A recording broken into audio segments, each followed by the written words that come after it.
नमस्कार, हर हर महादेव। श्री भक्तमाल में भगवान जी के 24 अवतार की कथा में से आज हमारा भगवान का 9वां श्री बुद्ध अवतार की कथा है। बौद्ध धर्म के प्रवर्तक महाराज सुद्धोधन के यशस्वी पुत्र गौतम बुद्ध के रूप में ही श्री भगवान अवतरित हुए थे, ऐसी प्रसिद्ध विश्रुत है। परंतु पुराण वर्णित भगवान बुद्ध देव का प्राकट्य गया के समीप कीकर देश में हुआ था। उनके पुण्यात्मा पिता का नाम अजन बताया गया है। यह प्रसंग पुराण वर्णित बुद्धावतार का ही है। दैत्यों की शक्ति बढ़ गई थी। उनके सम्मुख देवता टिक नहीं सके। दैत्यों के भय से प्राण लेकर भागे। दैत्यों ने देवधाम स्वर्ग पर अधिकार कर लिया। वे स्वच्छंद होकर देवताओं के वैभव का उपयोग करने लगे, किंतु उन्हें प्राय चिंता बनी रहती थी कि पता नहीं कब देवगण समर्थ होकर पुनः स्वर्ग छीन लें। सुस्थिर साम्राज्य की कामना से दैत्यों ने सुराधीप इंद्र का पता लगाया और उनसे पूछा, हमारा अखंड साम्राज्य स्थिर रहे, इसका उपाय बताइए। इंद्र ने शुद्ध भाव से उत्तर दिया, सुस्थिर शासन के लिए यज्ञ एवं वेद विहित आचरण आवश्यक है। दैत्यों ने वैदिक आचरण एवं महायज्ञ का अनुष्ठान प्रारंभ किया। फलतः उनकी शक्ति धीरे धीरे बढ़ने लगी। स्वभाव से ही उद्दंड और निरंकुश दैत्यों का उपद्रव बढ़ा। जगत में आसुर भाव का प्रसार होने लगा।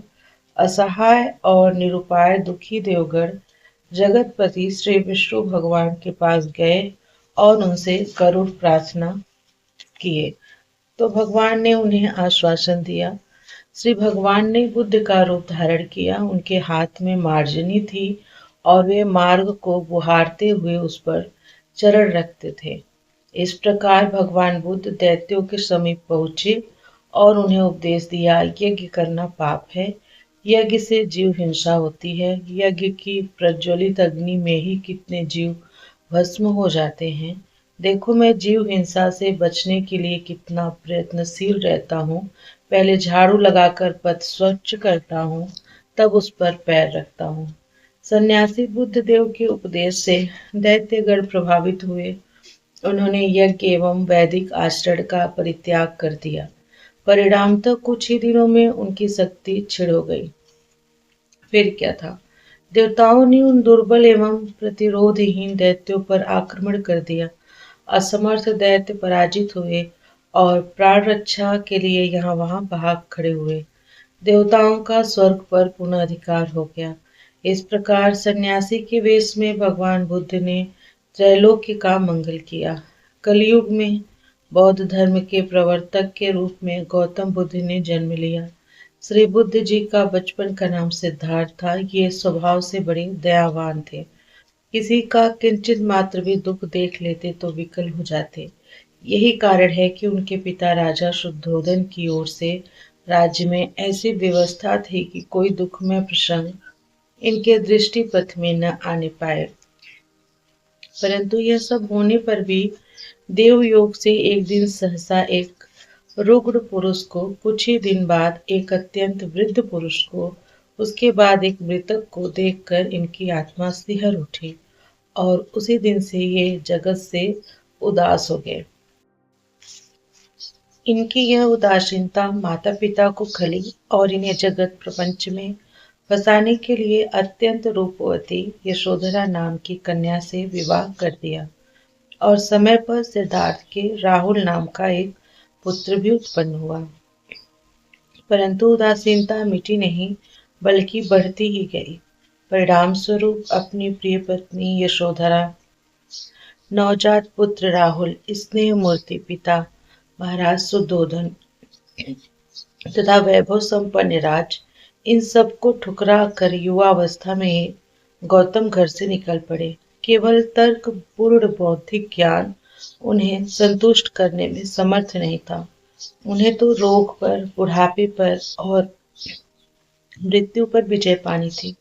उन्हें शाश्वत जीवन, अमृत व अभिष्ट था। प्रख्यात विद्वानों उद्भट शास्त्रज्ञों के समीप हुए गए, किंतु वहां उनको संतोष नहीं हुआ। आश्रमों से विद्वानों से निराश होकर वे गया के समीप वन में आए और तपस्या करने लगे। जाड़ा, गर्मी और वर्षा में भी बुद्ध जी वृक्ष के नीचे अपनी वेदिका पर स्थिर बैठे रहे। उन्होंने सब प्रकार का आहार बंद कर दिया था। दीर्घकालीन तपस्या के कारण उनके शरीर का मांस और रक्त सूख गया, केवल हड्डियां, नसें और चर्म ही शेष रहा। गौतम का धैर्य अविचल था।